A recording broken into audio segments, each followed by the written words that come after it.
But more important, why have the leaders of our nation refused repeatedly to answer all of these questions with all the available data?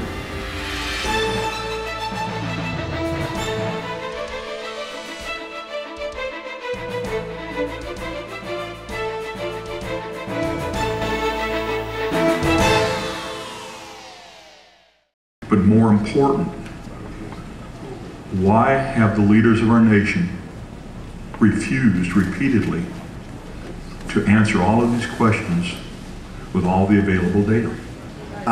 Thermate. That's what makes it. Thermite adds sulfur. It's now thermate. Sulfur, and this is, will now cut through that steel cup very quickly in a fraction of a second. I had a female student who was trying to time that. She said, there's no way. And it's cut through. Okay, aluminum. You guys are right on, right? Aluminum, sulfur, manganese, and iron. Those are the main compounds. Now here it comes. Ta-da! This is the dust particle from the World Trade Center from Jeanette McKinley's sample.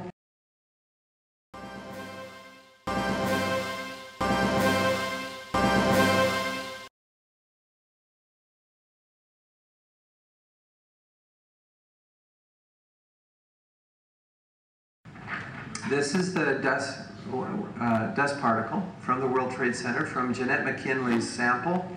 And we see, I showed nothing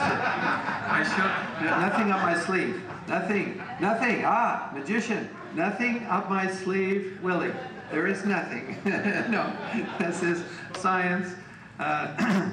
Anyway, I showed this to Doug Rokke last night. He got teary-eyed looking at this. I'll let you describe some implications, Doug, if you would. But anyway, look, iron, this is the sulfur peak, folks. It's off scale, or nearly, because they scale it, but it goes almost to aluminum. We see copper as well. So we can tell you what they put in the thermate. These data, hot off the press, last Wednesday, okay? Iron oxide, aluminum powder, copper oxide, and if you look, here's another plot, another spot shows potassium permanganate. I can tell you what they put in there. Now let's let Doug comment, if you would, Doug. When we saw the data, now I knew about this already, but when I saw the data last night, it was very readily obvious. Willie, where are you at? Right here. Come here. Okay, Willie, you and my friends in the emergency services unit, as you were in the floors, what did you hear, sir? I heard explosions, and I had this horrible smell that got stuck on my throat. What was the smell? I want to repeat. What did you smell? It was like ammonium and sulfur that stuck on my throat, and I did made a comment on television 5 days after because they asked me. And that was September 15 or 16 on television, national television in Spanish, and I'm talking about this acrid smoke. I'm talking about this acrid smoke. Television, national television in Spanish, and I'm talking about this acrid smoke. Where's David? David, in 911 in plain sight, you specifically talked to and have on camera members of the New York Police and Fire Department, and what specifically did they state? Okay, I don't want to misspeak. Some of the footage that is in plain sight came from television networks, and as far as the firefighters are concerned, there were lots of folks that said that they felt that they were choking. Although I don't have the description like Willie has, you know, an acrid smell, sulfur, et cetera, but the overwhelming majority of the people that we review the videotape, some of it went into the project, some of it didn't, basically saying the same thing. They were choking and couldn't, you know, they get into the lungs and then they can't breathe. There is a video out there where they have the police and the fire, and the guys are saying it was explosions going off 4x4, bang, bang, bang, bang, bang. The implications are incredible. We have a building in free fall. We have a building with a massive steel structure, both externally and internally.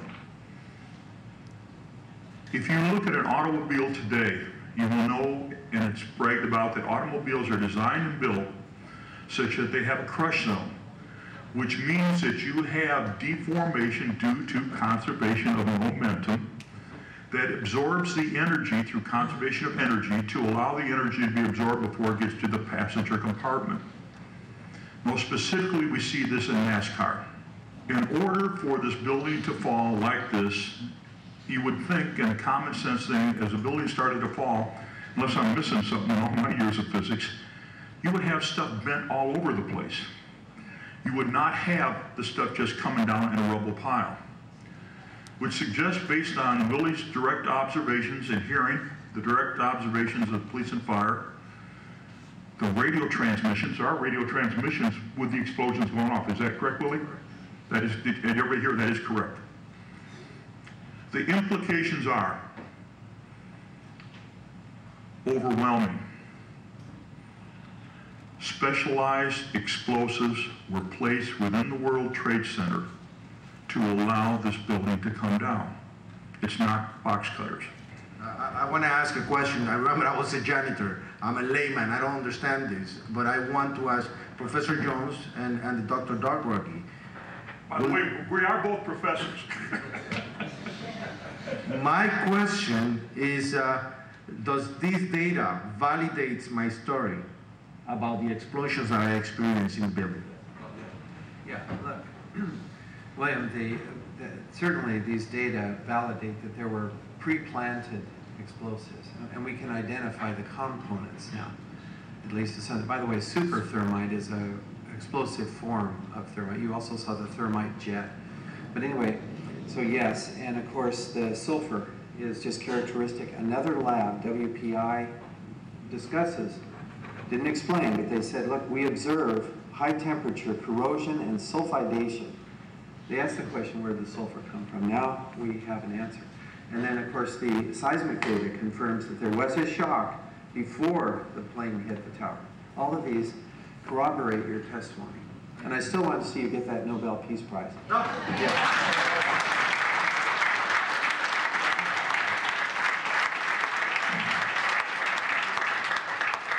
In my research for the Department of the Army, the Department of Defense, I have used thermite explosives.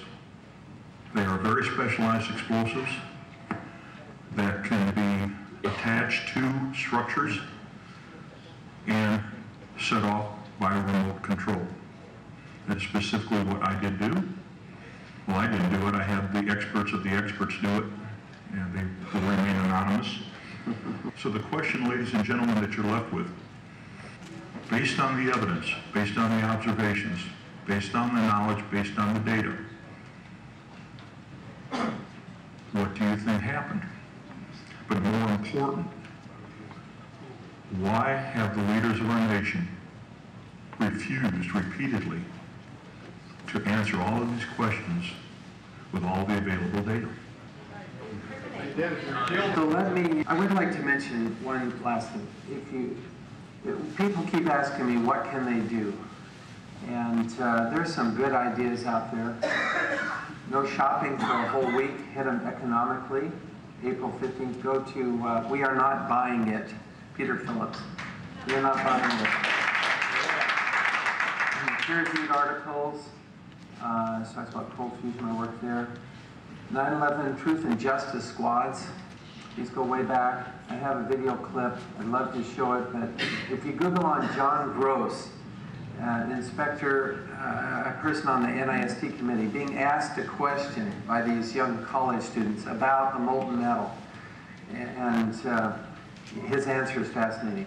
Google on that if you would. Return to the United States Constitution, one of my big hopes. Repeal the Bush Doctrine, which is war of aggression. Yes, yes. Thank you. Legal challenges, certainly. FEMA changing impeachments on the table. Now here we get to the last. Building local infrastructure, shopping at local stores rather than buying at globalized stores. I think this is quite important. A voluntary simplicity in our lives so that we're not under the thumb of these guys. And this is the last thing. I think it's important while we are working for positive change that we prepare for difficulties which will probably lie ahead. To get people to wake up historically takes a famine or at least some kind of recession. I anticipate that, and therefore I'm storing food. You're welcome to share, but I don't have all that much. And water, warm clothing, solar energy. The solar cooker that I invented and developed is in the upper right-hand corner. You go to profjones.com, you can learn more about the solar cooker, assuming my webmaster student has put it up there already. I hope so, with the links. And that's, if we keep working on these values, folks, fitness, victory gardens, we can get independent of the system, and we can succeed together.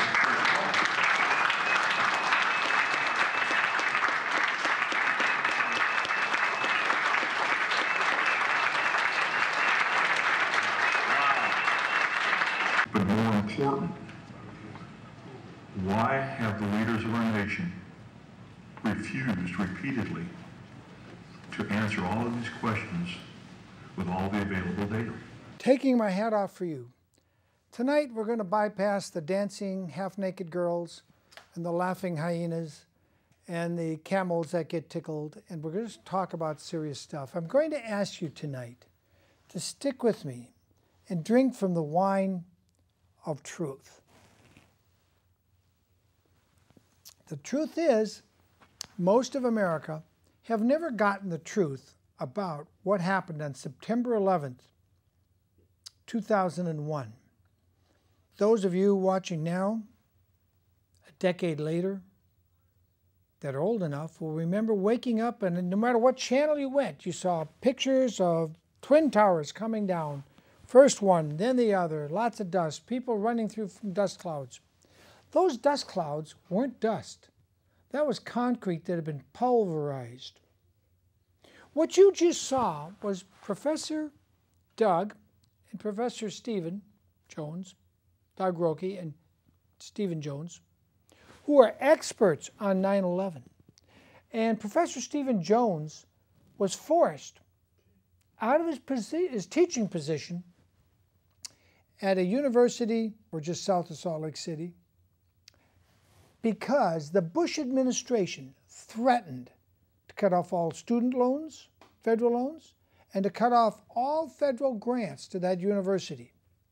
Because what Stephen Jones had done, using Jeanette's sample dust from ground zero, from their apartment that faced right out at the Twin Towers and that whole World Trade Center complex. That dust he tested, and it came back with the type of chemical signatures, and that's what you saw him holding up on that piece of paper. A chemical signature that said thermite. Only thermite has this chemical signature, high sulfur, and the rest. Now, if you missed that, please stick around to the end of the show. This is a 90-minute show. And I want to ask you to record, in whatever recording device you have, the closing. We're going to run that same thing you just saw at the closing of this show. I want you to save it. I want you to watch it again. These are two professors with no political axe to grind, really. Stephen Jones was just testing the dust. The other guy, Doug, he also did testing. And he was a depleted uranium expert for the Pentagon. He worked, got his paycheck from the big brass at the Pentagon until he found out they didn't want him to report on how depleted uranium is going to cause crippled babies in the Middle East for the next several thousand years, how we poisoned the whole Middle East. What's happened is Doug has come under great pressure. Stephen was forced out of his job at that university in Utah. David von Kleist has left the United States of America. And Willie Rodriguez, who should have been on every ABC, Fox News, CNN, ABC, CBS, BBC show, He's become persona non grata. He doesn't exist.